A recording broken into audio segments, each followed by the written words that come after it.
Today we are going to discuss very important chapter of our history book, Nationalism in India.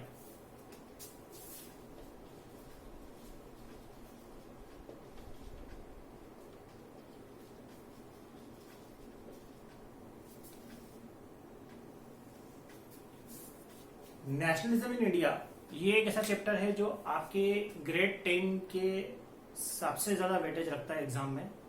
इसके अलावा ये एक ऐसा chapter है जो एनटीएससी में भी बहुत बढ़िया वेटेज रखता है। एनटीएससी में भी इसमें से क्वेश्चन आने के चांसेस बहुत ज्यादा होते हैं। मतलब शायद ही कभी ऐसा हुआ हो कि एनटीएससी में इस चैप्टर से क्वेश्चन ना आया हो। ठीक है, तो नेशनलिज्म इन इंडिया हम लोग बात करते हैं। चैप्टर 3 है हमारी हिस्ट्री बुक का। चैप्टर 2 जो है वो ओमिटेड चैप्टर है, इंडो चाइना वाला चैप्टर जो 2019 से ओमिट कर दिया गया है। उसके पहले वो चैप्टर कंपलसरी चैप्टर हुआ करता, ऑप्शनल चैप्टर हुआ करता। ठीक है, हम लोग पढ़ रहे हैं nationalism in India. Nationalism in India को शुरू करते हैं हम लोग और देखते हैं कि कैसे क्या।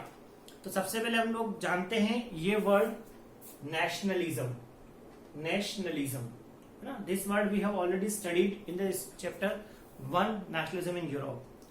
तो नेशनलिज्म का मीनिंग आप लोग सभी जानते हैं। नेशनलिज्म मतलब sense of belongingness to one's own nation. Nationalism का मतलब हुआ सेंस ऑफ बिलोंगिंगनेस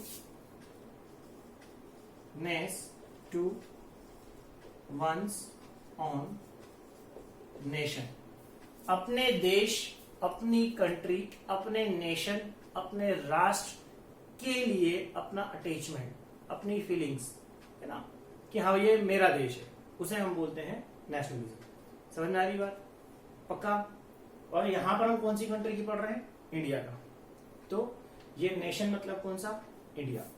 तो sense of attachment to India, कि भैया इंडिया के साथ अटैचमेंट या बिलोंगिंगनेस का सेंस हमारे लोगों को कब आया, कैसे आया और उससे क्या एडवांटेजेस हुई, और इस सेंस को लाने वाले व्यक्ति कौन थे, और इस सेंस को लाने में कितना स्ट्रगल किया गया। यही सब अपने को चैप्टर में पढ़ना है। जब हम पहला पेज खोलते हैं तो पहले पेज पे जो होता है सिर्फ इंट्रोडक्टरी पैराग्राफ्स दिए हुए हैं, तो उसमें कुछ खास कंटेंट तो है नहीं, पर हम लोग एक समझते हैं कि उसमें सिर्फ हमको एक कंपैरिजन बताया हुआ है कि यूरोप में जो नेशनलिज्म आया है तो किस तरह से वहां पर इंपीरियल स्टेट्स ने हेल्प किया था, है ना। लेकिन हमारे यहाँ ऐसा नहीं था। हम इंडिया की बात करें तो बिफोर 1947 इंडिया एक अलग ही जगह थी। जब अंग्रेज भारत में आए तो उन लोगों ने इंडिया को एक अलग ही ज्योग्राफिकल बाउंड्रीज में डिवाइड किया। आप जानते हैं इंडिया में पहले 540 प्लस 550 के आसपास स्टेट्स हुआ करती थी, किंगडम्स। ठीक है, जब नेशनलिज्म हम लोगों ने पढ़ा था जर्मनी में, यूरोप में, हम लोगों ने देखा था इटली में, तो हमने देखा था nationalism also stands for unification. हमने देखा था बहुत सारी स्मॉल स्टेट्स को यूनिफाई किया गया था। Same thing happened in India, है ना। इंडिया में भी ये चीज हुई कि इंडिया में 545 स्टेट्स थी। When Britishers came to India they unite them, है ना, उनको यूनाइट करके उनसे उन्होंने प्रोविंस बनाए। प्रोविंस के ऊपर मॉनिटरिंग करने के लिए उन्होंने प्रेसिडेंसीज बनाई। पूरे इंडिया को उन लोगों ने 3 प्रेसिडेंसी में डिवाइड किया था। बॉम्बे प्रेसिडेंसी, बंगाल प्रेसिडेंसी जिसको हम कलकत्ता प्रेसिडेंसी भी बोलते हैं, एंड मेड्रास प्रेसिडेंसी। ठीक है, तो 3 प्रेसिडेंसी में उन्होंने पूरे इंडिया को डिवाइड किया था, और उसके अंदर बहुत सारे प्रोविंस थे, और उन प्रोविंस में जो होती थी बहुत सारी किंगडम्स हुआ करते थे। बहुत सारे किंग, जैसे जिस शहर इंदौर को मैं बिलोंग करता हूँ ना, this was a kingdom of Holkar empire, है ना। होलकर डायनेस्टी का ही किंगडम हुआ करता था। जैसे बहुत सारे किंगडम्स थे, 540 प्लस किंगडम्स थे, और इन किंगडम्स को यूनिफाई किया गया। किंगडम्स को जोड़ करके एक इंडिया नेशन जो था हमारा वो चल रहा था। अब हम आगे बात करते हैं कि नेशनलिज्म कैसे आया, है ना, कि लोगों में नेशन के प्रति अटैचमेंट और बिलोंगिंगनेस की फीलिंग कैसे आई। तो इसको बताने के लिए मैं सबसे पहले बताऊंगा आपको कि सबसे पहले हम जानते हैं कि हमारी कंट्री का फर्स्ट फ्रीडम स्ट्रगल जो था वो कौन सा कहलाता है? Yes, 1857 revolt.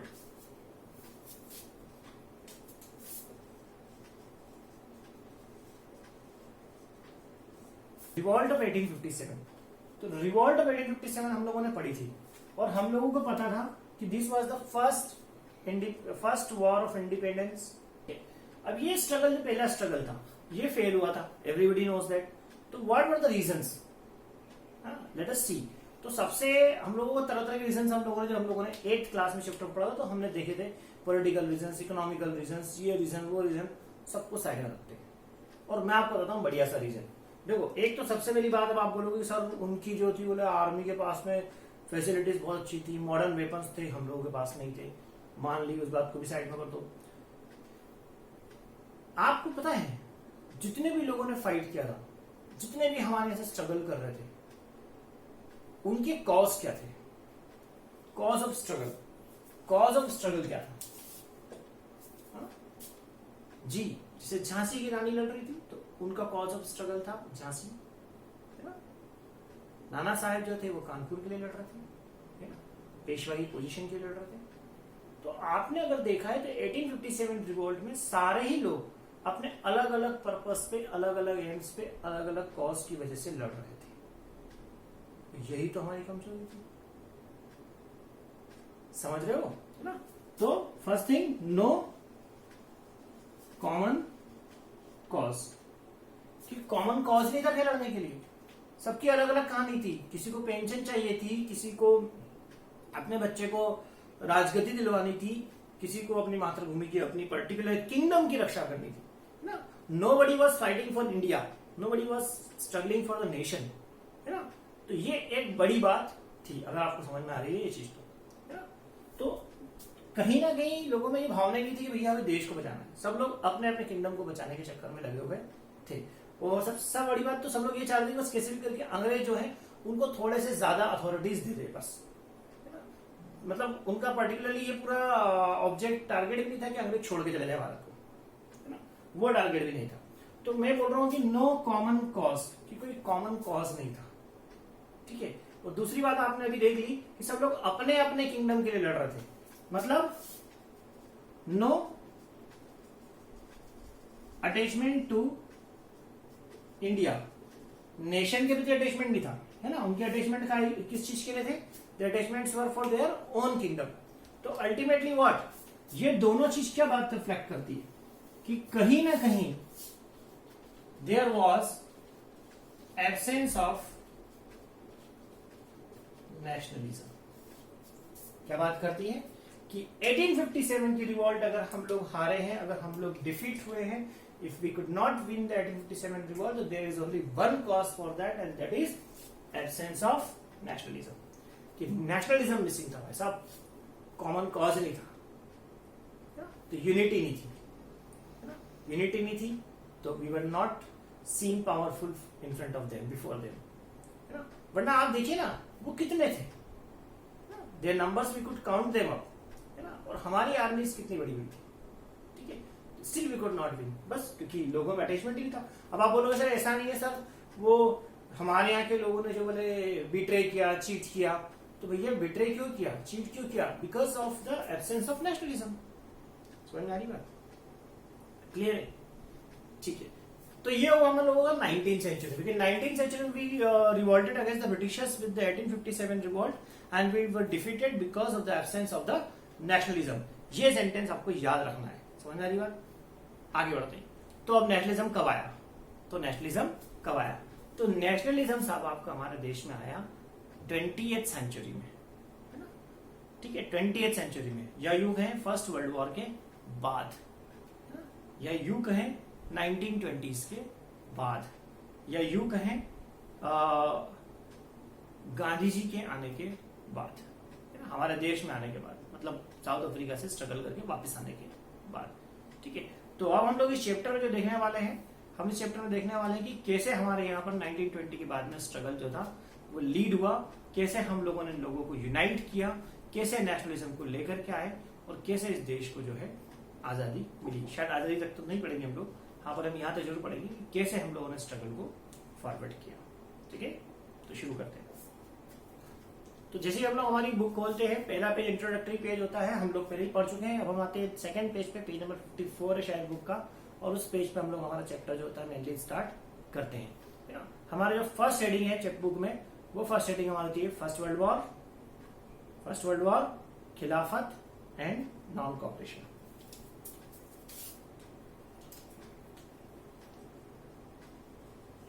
First world war, Khilafat and non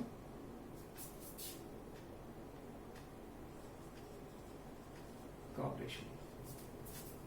first world war, Khilafat and non cooperation, ये 3 हेडिंग्स हमारी चलती है। अब हम लोग देखते हैं इसमें हम लोग क्या पढ़ते हैं, कैसे पढ़ते हैं। ठीक है, तो सबसे पहले आता है first world war.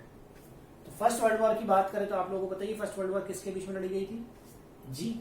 One side there were central powers, on other side there were allied forces. Okay, central powers and allied forces. Central powers की बात करें तो Austria, Germany and Ottoman Turkey. ठीक है, अलाइड फोर्सेस की बात करें तो ब्रिटेन, फ्रांस एंड रशिया। ठीक है, इंग्लैंड नहीं लिखा है ना, ब्रिटेन लिखा है, remember it's not England, it's Britain. ठीक है, तो सेंट्रल पावर्स और अलाइड फोर्सेस के बीच में लड़ाई हुई, सभी को पता है कौन जीता, अलाइड फोर्सेस। अलाइड फोर्सेस जीत गई, अलाइड फोर्सेस जीत गई साहब। ठीक है, अब अपन इस चीज को पढ़ रहे हैं है ना, तो आप थोड़ा सा बताओगे आपकी इंडिया लड़ी थी क्या फर्स्ट वर्ल्ड वॉर? नहीं लड़ी थी, confusion, don't be confuse. Indian soldiers, India, the country India did not fight World War, but Indian soldiers, they fought because they were in the British Army. समझ बात? तो they were in the British Army. तो भाई साहब लड़ाई ये लोग जीत गए, है ना। अब लड़ाई लड़ने के लिए क्या चीज चाहिए होती है ना, what things are required for war। देखें हम लोग तो सबसे पहले जरूरत होती है आर्मी, ठीक है, और दूसरी चीज जरूरत होती है जो होती है फिनांस, पैसा। ठीक है, आर्मी की बात करें तो आर्मी सोल्जर्स कहां से आ रहे थे, है ना, तो जहां भी ब्रिटिश लोगों ने अपनी कॉलोनीज बनाई थी, है ना, वहां से वो लोग क्या कर रहे थे, फोर्सफुली सोल्जर्स का रिक्रूटमेंट कर रहे थे। तो army was formed on the forced recruitment ना, ठीक है, फोर्स रिक्रूटमेंट हो रहा था, जबरदस्ती लोगों को सोल्जर बनाया जा रहा था। और जनरली किसको फोर्स रिक्रूटमेंट किया था, पेजेंट्स को, किसानों को, है ना। Force recruitment of pageants into army. क्या किया जा रहा था कि किसानों को, पेजेंट्स को जबरदस्ती पकड़ करके सोल्जर बना रहे थे, आर्मी में ले जा रहे थे, है ना। तो कहीं ना कहीं इसका अगर हम नेगेटिव इंपैक्ट देखें तो एग्रीकल्चर पर आ रहा होगा या आने वाला होगा। ठीक है, और ये चीज कब से शुरू हो गई थी, है ना, 1913 से शुरू कर दी गई, है ना। वर्ल्ड वॉर 1 1914 में स्टार्ट हुआ, है ना। वर्ल्ड वॉर 1 की बात करें तो फर्स्ट वर्ल्ड वॉर 1914 में स्टार्ट हुआ, 1918 तक चला, है ना। और ये फोर्स रिक्रूटमेंट जो है हमारा 1913 से ही स्टार्ट हो गया था, समझ ना। अब पैसा, फाइनेंस, ये कहां से आएगा साहब, तो सबसे पहले तो टैक्सेस, है ना, टैक्सेस वसूले जाए, और टैक्स कौन पे करेगा, है ना, पेजेंट्स। ठीक है, या कस्टम लगेगा, है ना, और कस्टम कौन पे करेगा, बिजनेसमैन, मर्चेंट्स। और ये जो है टैक्सेस, ये कस्टम जो है ना, रेंट जो है ना, टैक्सेस के अलावा बात करें रेंट, तो रेंट भी कौन पे करते थे, पेजेंट्स, है ना, plantation workers.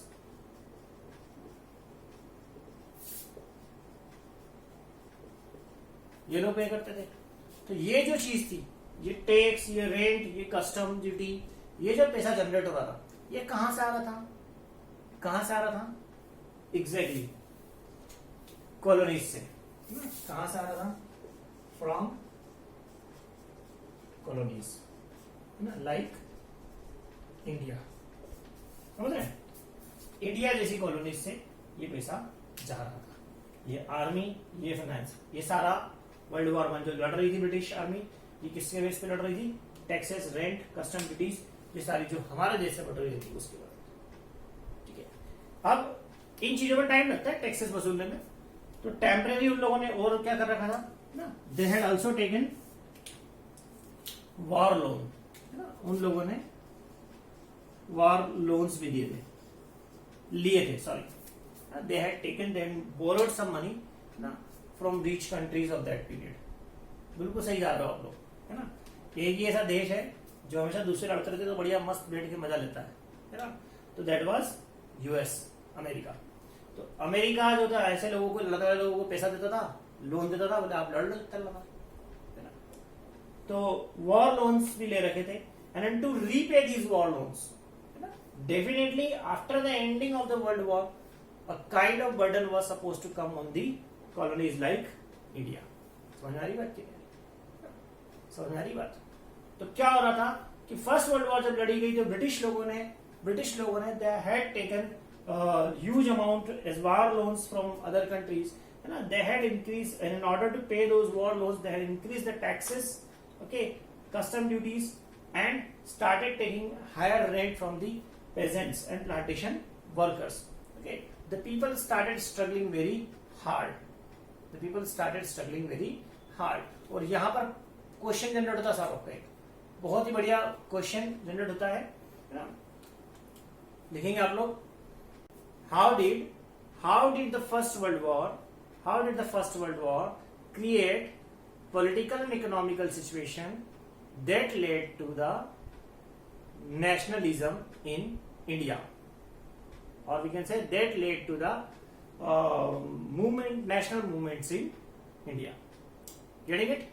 So this was the political and economical situation. You can see this was the political and economical situation. ठीक है, ये economical situation समझ में आ रही है आपको? अब क्या हुआ साहब पता है आपको? जब किसान लोग चले गए होंगे तो क्रॉप ऑब्वियसली क्रॉप फेलियर 1913 में, 1917 में, 18 में और 19 में भी शायद से क्रॉप फेलियर्स हुई। तो क्रॉप फेलियर्स हो गए, बहुत बार क्रॉप फेल हुई, तो क्रॉप फेल होने की वजह से क्या होता है आपको पता ही है, सब्सिस्टेंस क्राइसिस आ सकती है। दो इंडिया जो है वो एक एग्रीकल्चरल कंट्री, तो हमारे यहाँ सब्सिस्टेंस क्राइसिस के इतने चांसेस नहीं थे, but definitely crop failure led to the price hike in food products, है ना। ठीक है, ग्रेन की प्राइस हमारे यहाँ पर बढ़ रही थी। ठीक है, क्यों बढ़ रही थी? क्योंकि क्रॉप फेलियर्स हो चुकी थी। साथ ही साथ 1920 में एक एपिडेमिक भी आया, इन्फ्लुएंजा, है ना।